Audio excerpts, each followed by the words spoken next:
بسم اللہ الرحمن الرحیم۔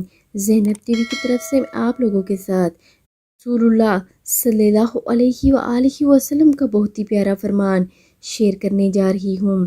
حضرت نعمان بن بشیر سے روایت ہے کہ میں نے نبی اکرم صلی اللہ علیہ وآلہ وسلم کو فرماتے ہوئے سنا ہے کہ دعا ہی تو عبادت ہے، یعنی جو لوگ دعا کرتے ہیں وہ بھی عبادت ہے۔ جو لوگ اللہ تعالیٰ سے دعا نہیں کرتے یا اللہ سے سوال نہیں کرتے تو اللہ رب العزت اس انسان سے ناراض ہوتے ہیں، کیونکہ دعا کا بدلہ اللہ رب العزت ضرور دیتے ہیں۔ اگر وہ اس دنیا میں نہ دیں تو آخرت میں اس کا اتنا بڑا اجر ملے گا کہ انسان یہ خواہش کرے گا کہ کاش میری کوئی دعا قبول ہی نہ ہوتی۔ تو اس لیے آپ لوگ بھی کثرت کے ساتھ دعا کیا کریں۔ اللہ رب العزت ہمیں عمل کرنے کی توفیق عطا فرمائے۔ آمین ثم آمین۔